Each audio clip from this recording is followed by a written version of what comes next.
see anything like this ever again.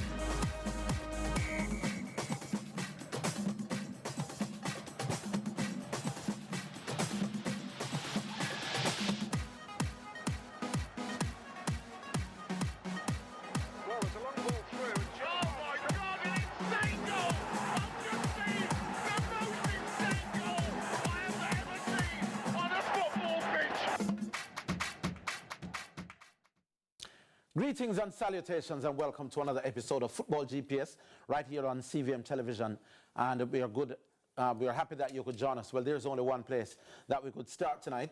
If you're a local football fan, you would know that Cavalier are still celebrating their victory over Mount Pleasant on Sunday evening in the final of the local Premier League in front of a bumper crowd at the National Stadium.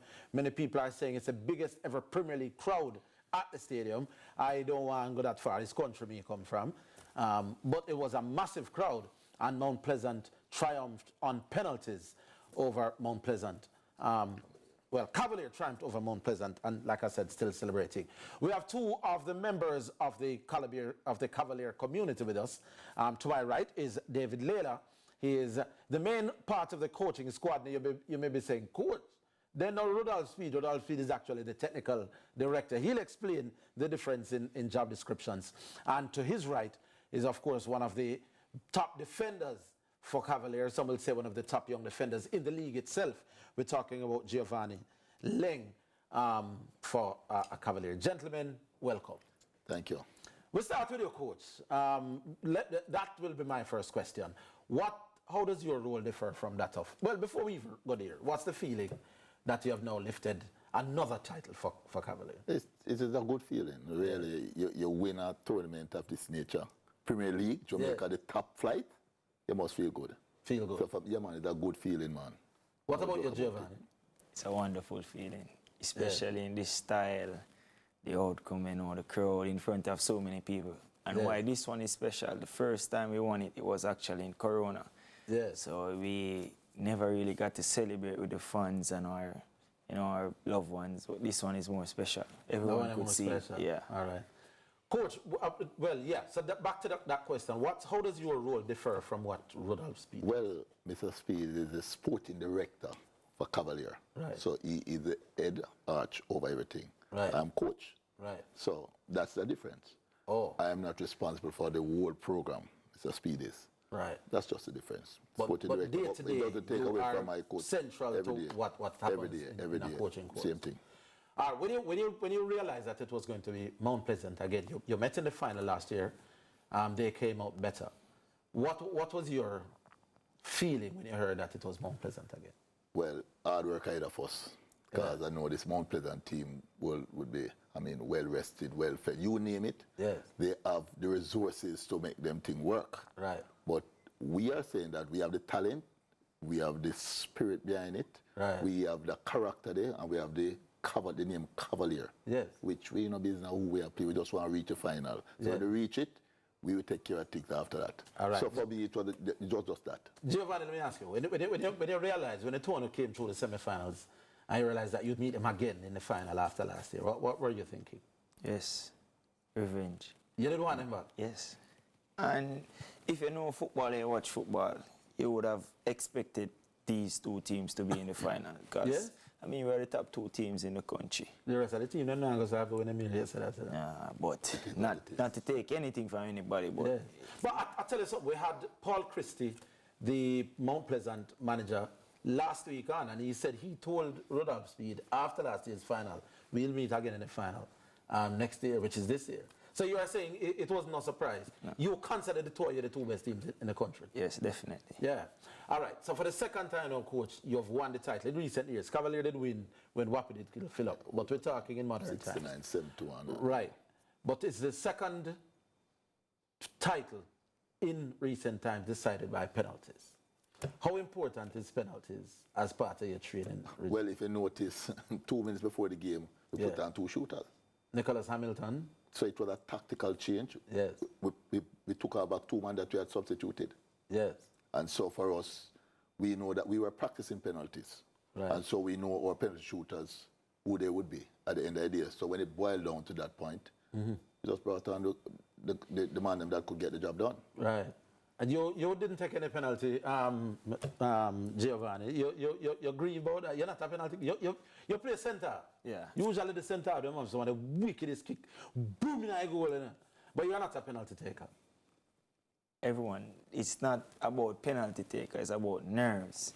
Of course, I had the nerves to take a penalty, but as I said, the better kickers step up. I was in the ranks, but Oh, you were in the ranks. So if it had gone to sudden death penalties, you'd be somewhere definitely in the mix as well.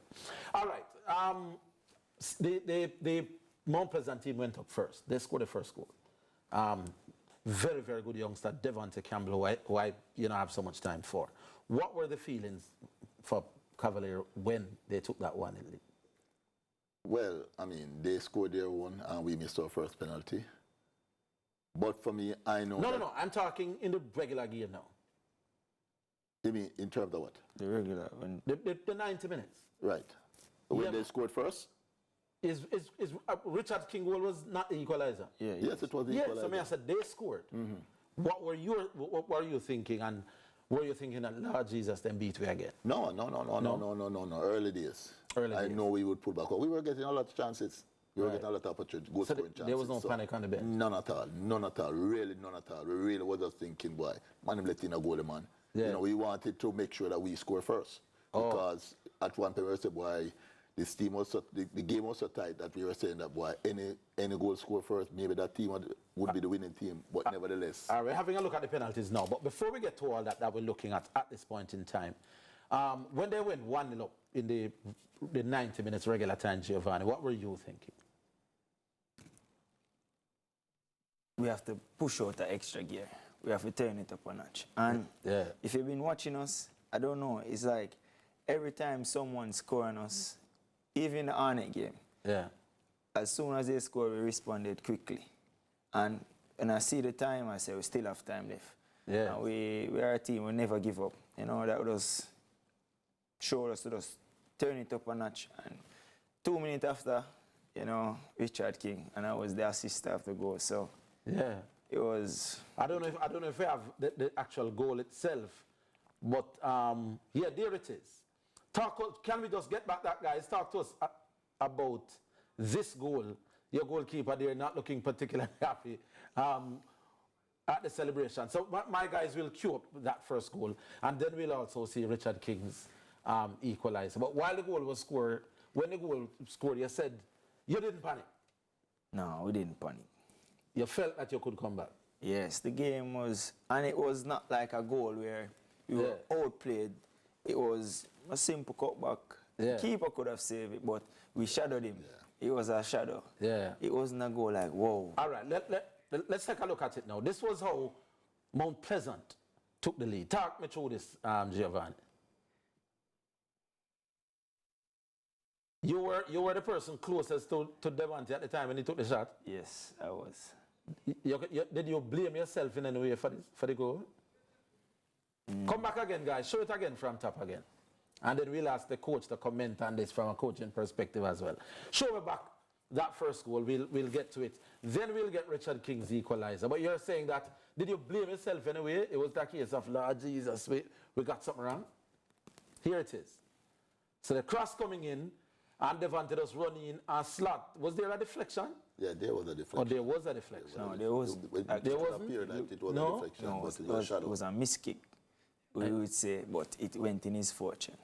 But yes, I blame myself because he was my marker for the day. But Oh, Devontae? Yeah. Was your assignment? Don't get so far from you for that.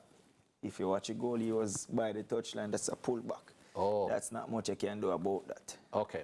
All right. We'll look at your equalizer in a while. But when that one goal came down, did you say anything to the team? Well, we didn't have to because, as Giovanni said, that it was his assignment, and you know that he could have been closer, but again, he was on the right side of the defense. And so when that ball cut back, I mean, Maybe he could have been more alert to get the block. Yeah. But we could have faulted him too much. And then we could have faulted the goalkeeper either. Because it was like a traffic key for him. So. Yeah, and he took the goal well. Here's the equalizer now. Here's when the entire Cavalier squad was elated. Corner kick come over, headed down towards King. Boom! Nice like a volley in the back of the net. What were they feeling at this point? Yeah, man, good, good. Now we're back in the game again. Now we're back in the game. We're ready to go again. Yeah. You are wearing number 6, Giovanni, but I don't see you in a celebration early. Where are you? Watch it again. Watch it again. All right, we're going to see it back. All right, so we're going to show the goal again. Coming from a corner kick, headed down, and Richard King, who is a player that I have so much time for, volleyed home, 1-1. What were you thinking about at the time? When you see the goal again, you will see that. Speak a little. I was the one who... All right, see it here, talk us through. I was the one that broke it back to Richard. Look, you see the celebration now? Oh, you were the one who headed it to him? Yes. Yes, I just realized it. The first one off the mark? No, man, give me that again, man. I never realized you headed it to Richard King. Yeah. So you headed it to him directly, or you were just heading back the ball across goal? Yes, we actually planned that because in the first half we got 2 corner kicks where I was on the end of it. And see it here again. Yeah. No, man, take it back to where the corner was taken. Yes, so you were explaining. Yeah, in the first half we got 2 which I got on the end of, but I put it over the bar. So this time I say, King, check and pull back and make a bucket back down. This was discussed before? Yes, after that in the... See it here, people. You told him you're going to hit. Yeah, we start at the back, him pull off, me buck back. Because them and Mark were good, so me and pull off, buck back, and execute it right. Yeah. 1-1. Your thoughts? 1-1, we're back in the game. Come, let us get it right. See it here. So Giovanni, you headed it to him for true, you know? Yeah, man. It's not that you were just heading it back. You were right. What I would know is that you would have discussed that play before. Yes. All right, the celebration now. At this stage, everybody will jump on one another. Did you at any time, coach, feel that at this stage, that was the last goal you'd score, that these 2 goals would be the only goals in the game? No. We believe that we could have scored again. Yes. We really believe that. Oh. Because if you look at the entire game, you would have seen we got some early chances. All right. And muffed them. Go to the penalties now for me, gentlemen. And we don't have much time, but we just want you to talk us through the penalties. Who went first again? First? Atkinson. Yeah. Yeah. Mount Pleasant went first. But here are the celebrations. You feel nice at this stage. Celebration still continue. You said this one was sweeter than the other one. Definitely. What about you, coach? Really sweet, man. When I look into the stands, and I say the Corona season passed, and when I look in the stands, it's like the whole of Jamaica was out now. Yeah. The Jamaica footballing fans was out to see it for itself. Yes. Who is the team that's supposed to have been on top? And it just speaks well for Jamaica, you know. Yeah. When I see that crowd, I feel good. We play Premier League, and I never see them the crowd yet. All right. I play. You understand me? So it was a good feeling for me. It was a good feeling. Giovanni and Coach Leila, big up on yourself. Congratulations for winning the Premier League title. And I'm sure you want to repeat next year. Definitely, all right? Definitely. Big up. Thanks for both of you for dropping in. Thank you very much. All right, we take our first break here on Football GPS. We'll soon come back.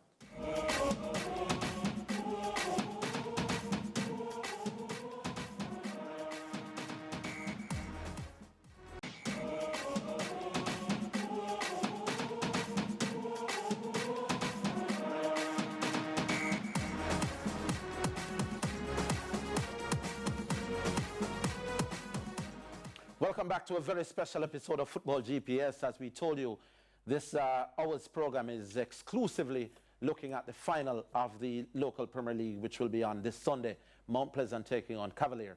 Now, the goal scorer for Mount Pleasant in that second leg semi-finals is the young national Devontae Campbell, one of the more talented youngsters in Jamaica, scored 2 epic goals. We had a quick chat with him. We'll get to that. And then we wrap up with Rodolphe and Paul. Here's a quick chat with Devontae Campbell. To get those 2 goals in such a big occasion.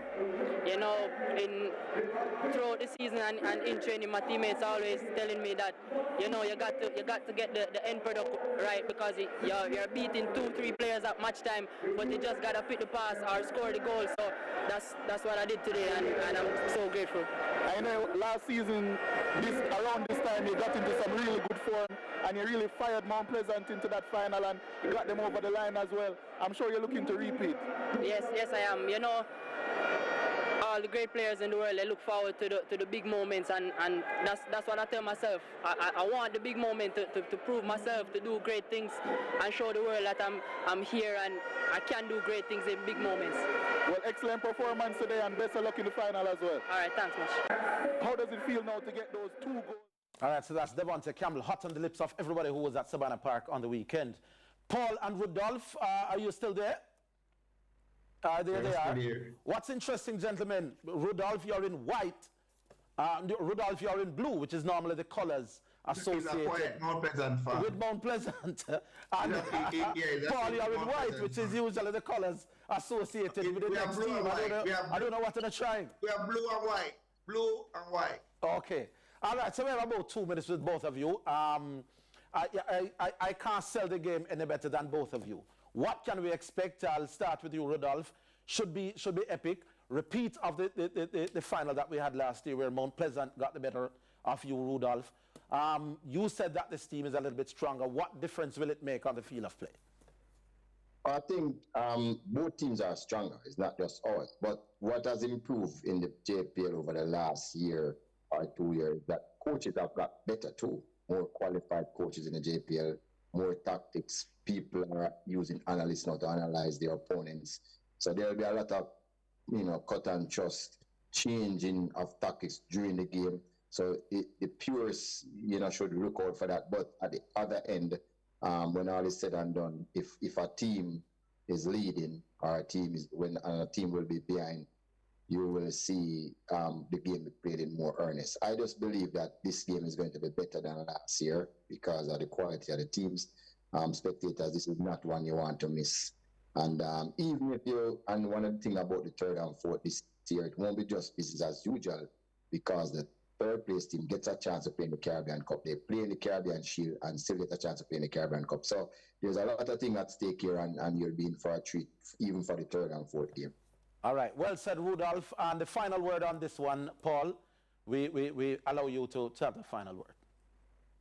Before I give you the final word, let me salute Mr. Peter Gould and the Gould family for believing in the dream, and the journey continues. I want to implore the people of Senton and the Mount Pleasant family that you have trusted us thus far, and we intend to get this one across the line. This is one not to be missed. This will be a treat. We are running into form just at the right time, and I can tell you this.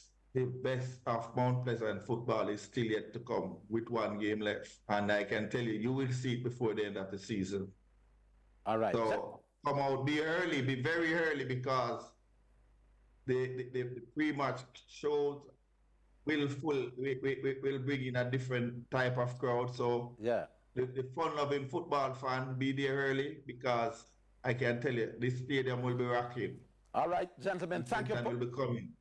Yeah, man. Big up Paul Christie, the manager of Mount Pleasant, and of course Rudolph Speed, as they say, the head cook and bottle washer down there at Cavalier. Good luck, gentlemen. We should have an exciting contest. See you on Sunday, Sir Speed. Thank you. See you. All right. No, I deliberately did not mention this. But Theodore Whitmore, the coach of Mount Pleasant, if you remember, one of Rudolph Speed's role is that he's the head of the technical committee. Now, Rudolph Speed's technical committee was the committee that recommended that Theodore Whitmore no longer be the coach of the national team. I think Theodore Whitmore would prefer nothing than getting the better of Rudolph Speed and his Cavalier team for the 2nd year in a row, which that's a little sub-theme that will not be missed by the spectators. All right, we have the 2 CEOs of the PFJL in studio with us. They'll be joining us pretty soon. Owen Hill and, of course, Kemoy Burke. And we'll be taking a break, do we? And then we'll have much more as we continue this build-up for the Premier League final this Sunday. We'll take a break. We'll be right back.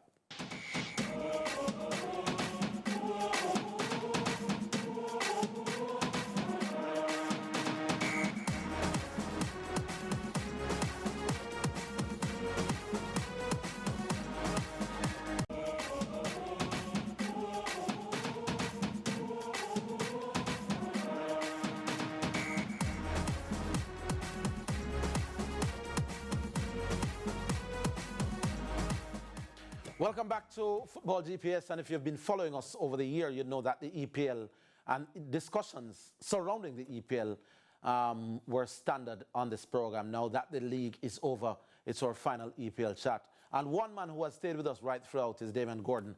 He joins us right now. Hi, Damian. How are you, the boss? Orville, you're celebrating, I guess. Yeah, man. And big side, man. The little pretenders get shown up. We don't have much time, so let me get straight to it. 4 straight for Pep Guardiola.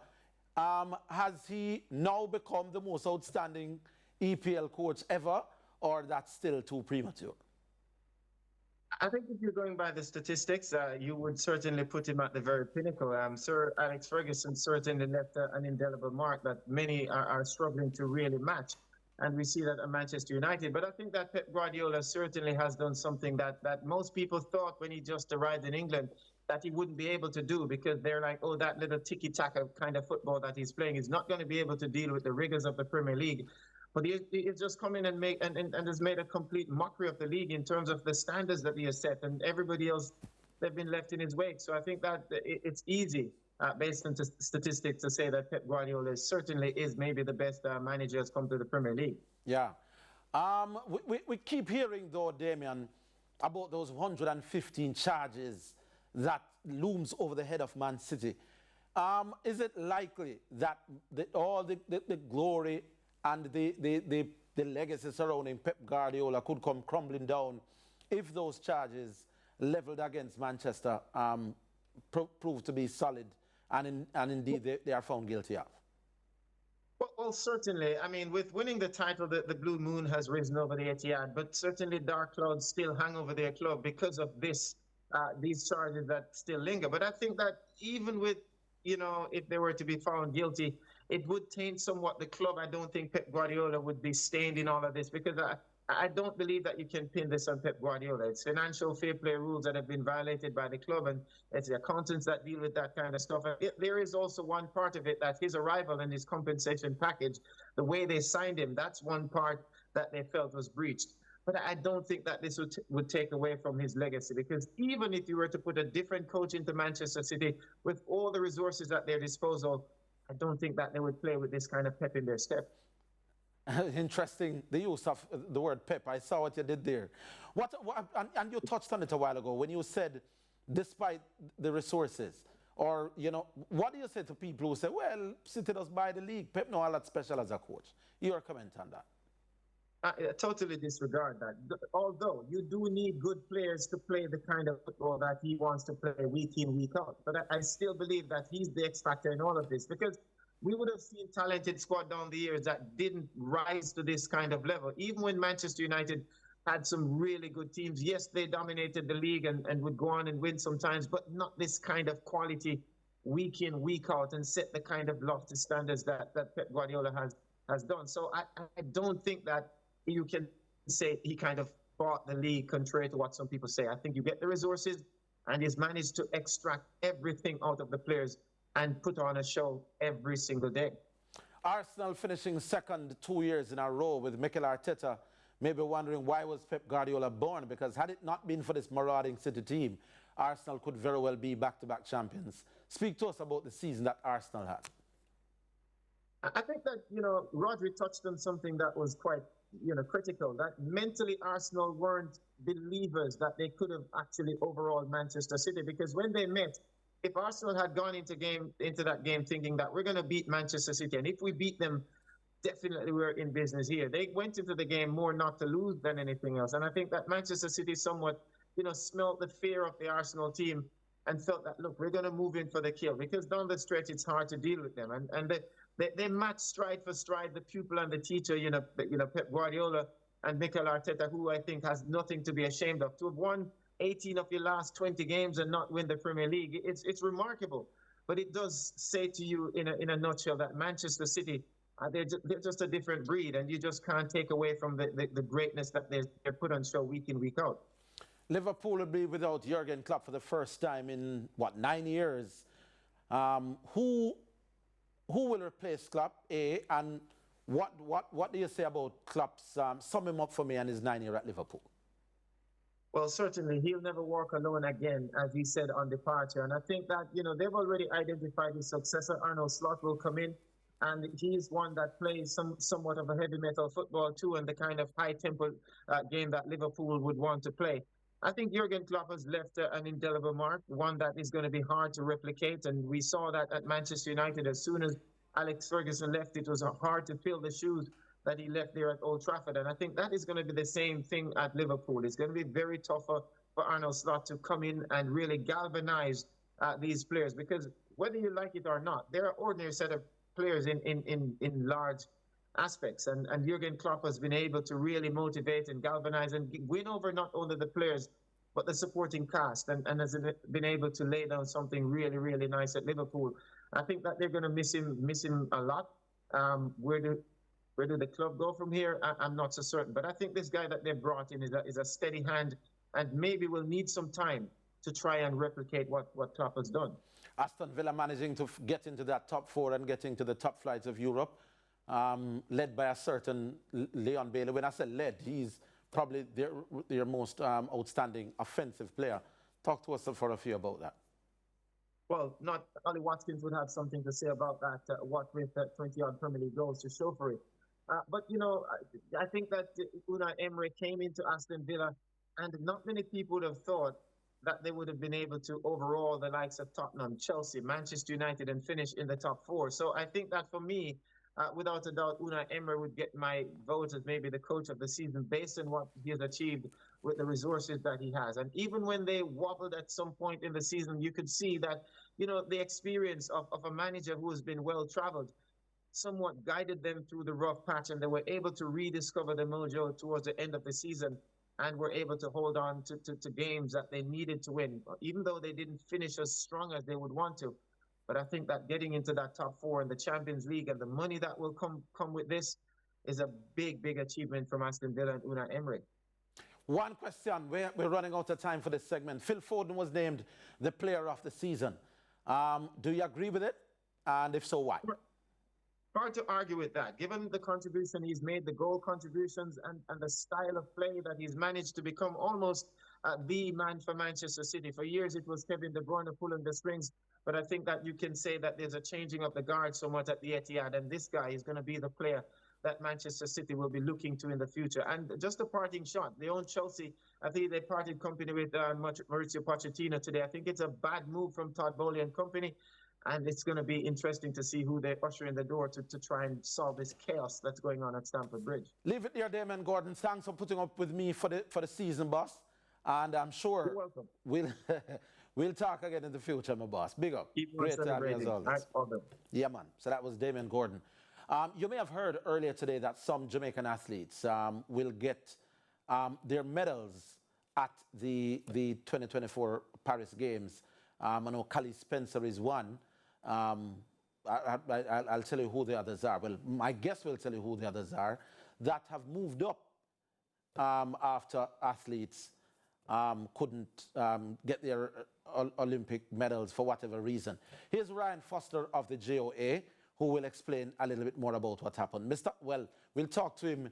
I don't think we'll be seeing him on Zoom, but there is the gentleman who I'll be talking to. Ryan Foster, how are you, sir? I'm not bad enough. Night, everyone. Yeah, Thanks for having me. Just remind us of your hat with the JOA again.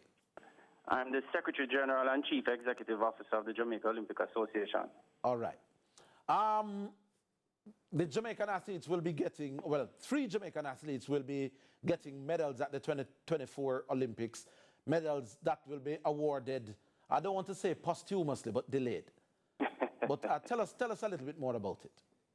Well, I think for some time, if you look at the 3 athletes, Chelsea Hammond Ross from the Beijing 2008 Olympics will be getting her bronze medal from the long jump event due to the disqualification of Tatiana Lebedeva of Russia.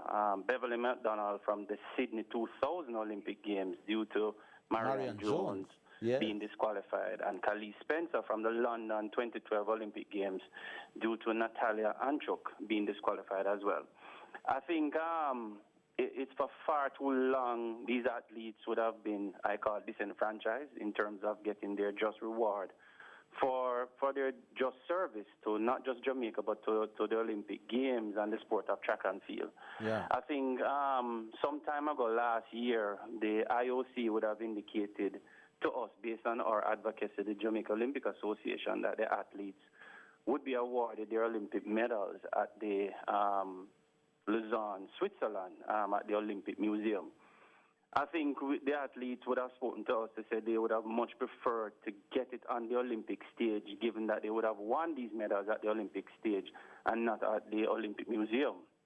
And I think there were some discussions with the International Olympic Committee over that 9-month period in terms of how best can we assist these athletes in receiving their Olympic medals within the Olympic space and specifically when track and field would be in session. Mm-hmm. I think the negotiations were concluded sometime this year, and we were pleased to advise the athletes that their needs were met in terms of getting their Olympic medals awarded to them at the Olympic Games in Paris 2024. On August 9th, Khalees, Chelsea, and Beverly will get their medals awarded to them by the International Olympic Committee at Champions Park, which is about a few minutes away from the track and field stadium. And I think it will be a spectacle to observe, because the Jamaica Olympic Association as well will be having our own celebrations and recognition of these athletes' contribution to the sport of track and field and Olympics for the Jamaica. Right. So they won't be officially part of the stadium presentation ceremony awards. It will be like a private ceremony organized at the games?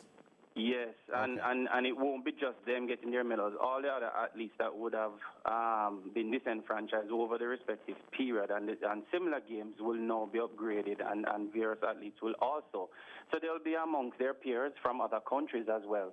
And it will be a spectacle because the Champions Park is just at the foot of the Eiffel Tower, and it will be a celebration. I think the schedule would not have allowed for it to be a part of in the track and field stadium. But I think a few minutes away is from the track and field stadium, but amongst their peers from other countries, is much better than the Olympic Museum in Switzerland. All right, Mr. Foster, all we can say is that justice has been served. Better late than never. And yes. Congrats to the JOA for the part, as you said, your own advocacy to get this justice to be served. We have to run. Thanks for the part you played. I'm sure the athletes are also grateful. They are very grateful, and I think, as I said, our celebration will continue for them in Paris with their family as well. Good, sir. Thank you much, Mr. Ryan Foster. Yeah, of man, the no GOA. problem. Take care. We're coming back, and incidentally, we'll be talking some cricket. Yeah, the South Africans are here. The West Indies are here, and they'll be engaging each other for 3 games starting Thursday. You hear all about it when we come back.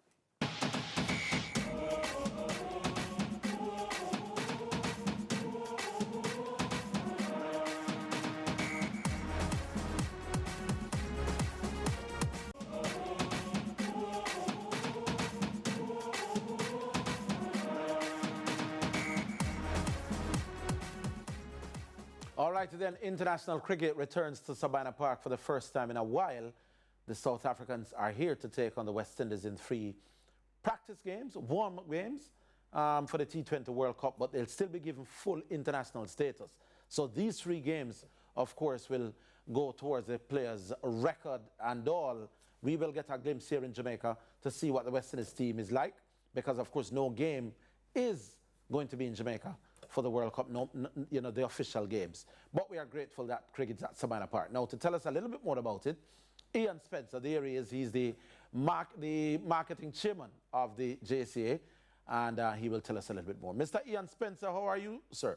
I'm wonderful, and it's a pleasure to be on your show tonight. Very exciting time if you're a cricket fan, so I'm delighted to be here. Well, the floor is yours. What will happen over these 3 days? All right, so listen, the slogan is "Come back to Sabina." It's been a while, and we didn't get the World Cup, and I'm not going to go into that, but we're going to whet your appetite. We're giving you 3 scrumptious matches. The West Indies versus South Africa at Sabina Park this Thursday, Saturday, and Sunday. 3 exciting matches, all right? So, but it's going to be a little different. We're not going to just give you cricket, but we're going to spice it up a little. So, you know, back in the days, you would have what you would call the mound. So we're gonna have a party stand as well this time. So if you don't want to sit in the stands and you want to go to, we're gonna have a special party stand, and we're gonna be able to go. You're gonna be able to have live entertainment, and we're gonna really have a good West Indian time. And then now, within the North Stand, we're giving you another area called the Cave, which is a fan zone. We're gonna be able to purchase tickets. You go in there, you'll have special deals. I gather there's some real special excitement coming. So we're giving you something special. Right. So the mound will be open. There's going to be a cave in the North Stand, where people will get deals and so on. Are you at liberty at this point to say what are the prices for the different sections of Savannah Park? So for the cave, it's going to be $3,000. For the party stand, it's going to be $4,000. Of course, general admission to both George Headley and the North Stand is going to be $3,000. But for students 16 and younger, we're going to be doing special half price, $1,500. And of course, we're going to take care of the senior citizens. So for 65 and older, it's also be $15. But guess what? I know when I was a boy, I got introduced to cricket by going to matches. And what we're doing for these 3 matches, we're going to be having 700 school kids in the stand, free, compliments Cricket West Indies, the JC, and the Ministry of Education. We're going to also make sure they're refreshed, and we're going to also take care of them. So yes. Tickets are on sale. You can go online, or tickets, you can go to Sabina Park, go to the box office and ensure. And just in case you're wondering, I did get my ticket, so I'm all set and ready. Yeah, right. This 700 school kids that will be there daily, how were they chosen? All right, so it's a partnership with the Ministry of Education. So the Ministry of Education would have reached through their channels to all their schools across the island, both primary school, high school, and from then they'll be able to select a number that will come from right across the island to come on and, I said, witness the match, because it's very important that we catch them at such an early age. Yeah. But we're also going to have some giveaways at the matches. Merchandise is going to be there, and we're going to ensure that people have a one. Listen, I saw some promo on your station, and I see Oliver Samuels promo in cricket. I go online, I see Julie Mango talking about cricket. So if they're talking about cricket, Sabina Park is somewhere you have to be. It's been too long, and really the Jamaica Cricket Association and Cricket West Indies are going to make sure the entire family can come out and really have a wonderful time. And as we said, we really want to rally around the West Indies. Yes, indeed. We'll talk about a few other things, but just a little bit more on that school children idea. What if a school now want to get their kids involved, their students involved? Is it too late? Are the schools that will be there over the 3 days already decided on? Yes, they were already, and unfortunately, it actually oversubscribed. The response has been overwhelming. If you thought kids were into cricket, you thought wrong. It's not just football and track and field. So we've actually had to proportion it. And what we're trying to do is to see if Cricket West Indies can give us some additional tickets, because all 3 days so far have far exceeded the amounts. So we're trying to see if we can get some additional one. And I say it has to start from the young. That is where we're going to build the cricket, and hence we're happy to offer these complimentary tickets. And we're giving them refreshment in the stand. We're going to make sure they're fine, and hopefully they get a chance to meet some of their special stars. Yes. Right. Will both stands be open? Yes, both stands will be open. The North Stand, of course, and George Headley is one of those sacred stands that we have to open. So we're going to be there. All the boxes are going to be there. Our box holders are on hand. And vendors, I mean, I've done at Sabina Park earlier, and the interest, the vibes across the island, the buses are loaded. Back in those days when you would cook your dinner and bring in your little shed pan, well, that is the feeling that we're getting all across Jamaica. People saying, listen, we're coming back to Sabina, and this is a new era in terms of how we're looking at get cricket back in Jamaica. All right, you said that in the North Stand there'll be a new concept called the cave, but you also said that there'll be a party stand. What will be the difference between the cave and the party stand? All right, so the cave, being in the North Stand, you're still going to sit. So you're going to sit, and then you're going to be able to purchase special packages, special food, special drinks. There'll be bucket deals, that sort of thing. In the party stand now, it's standing up. It's Jamaican style. It's West Indian style. Reggae music going to be playing, and you're going to be really having a good vibe. And I know there's some live entertainment. I won't disclose, but I know we're going to have some special artists there and some live entertainment. So that's the difference. If you want to sit down and drink and vibe, or if you're going to stand and jump for 3.5 hours that you're there. But South Africa has promised an interesting series. And guess what? The West Indies team is led by Jamaican Brandon King. He's from Kingston's Cricket Club. He's at home, and I know he's going to want to give this man a very, very special treat. The games will start at 2 p.m. Why? Most people associate T20 cricket with nights on the lights. Why at 2 o'clock start? All right, so these matches are going to be carried live internationally. So that was one of the reasons for it. Plus, we're telling you this first. We're partnering with CVM TV, your station, and they are going to be bringing the matches live on free-to-air TV. So a special treat. So for the shots in, or people may not be able to get in, you're going to not just have to watch it on pay TV. You're going to get it on free-to-air right here on your station. Yes. What better way to watch it? Yes, if you can't go down to Savannah, CVM definitely will be carrying the game. Definitely. But you said the reason behind the 2 o'clock start was television obligations? Yes, there's some television obligations in terms of it. But of course, going forward, it's hopefully that we can get some later matches. But why it works, Thursday is a public holiday. So like myself, we're going to do our labor in the morning, do some painting, and then we come to match. And then of course, Saturday and Sunday, it's weekend, so it's not work day. So you get a chance to go. And you also want, people are going to be journeying from far. The school kids are coming in. Finish the match early enough so you can still go back and stop at a little bar and get some refreshment and talk about it. So it's a win-win situation for everybody. Are people complaining about the extra heat that we have been feeling in the island for the last few weeks, that this could very well be the hottest summer of all time, if you were to take an early indication? People want to be assured that there'll be enough water and fluids for cool down people in the stands. Can you guarantee that food and water, enough water, will be available on match days? I definitely guarantee. We have all the vendors on both stands. We have all our promoters in. So that is something that we won't be short of. For persons who are a little more wanted, something a little more spirited, that will be there. But we're going to encourage you to be drinking the water if you're like me. And if you're like Orville, maybe you take something a little stronger. Well, that's not too bad to you. What time does gates open? The matches start at 2. All right, so the gates open officially at 1. We're going to try and get it open a little before, and in terms of the stand. But the ticket office will be open from 8 in the morning on match days right until 5. So no matter what time you come, you're able to go and purchase tickets. So we're going to have something really special. And I said big shout out to all the cricket fans, and I said, come back to Sabina. This is going to be our mantra. Come back to Sabina. All right. I noticed that you said that children under 16 will pay half price, which is $1,500. And you also mentioned that people over 65 will also pay half price. What was the thinking behind those two extremes? The one idea, as I said, not all the school kids will be able to come in. So we wanted to ensure that we offer that price that's what equitable for them. And our senior citizens, they are the ones who have watched cricket from I was a boy until now. We used to cram inside Savannah Park. So there's no way would not give them the luxury of getting a discount deal in terms of being able to come in. So two of our sectors that we're going to ensure that can come in and watch the match. And we're happy to welcome them. And as I said, we're going to try and get some giveaways in the stand. We're going to also be merchandising, so you can get your West Indies shirt. You can get all the merchandise for your favorite fan, West Indies Stars, and we're going to ensure that you have that as well.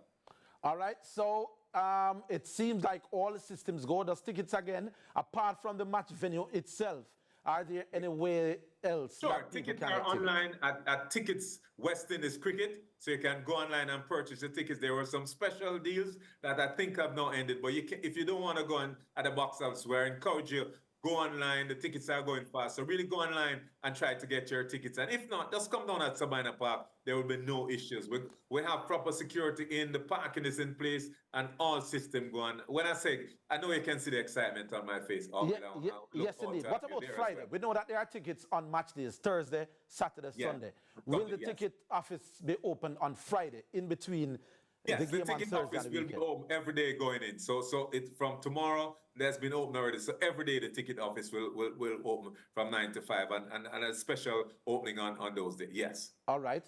Last question, parking. We know that Sabina Park will not hold all the people that will be coming.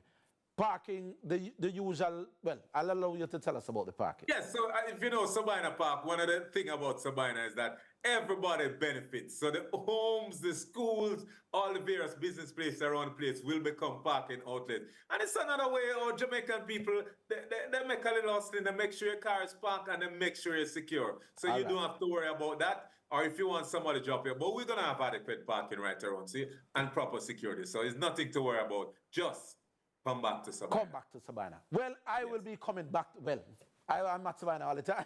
But I know what you mean. All right, Sir Spencer, thank you very much for talking with us, boss.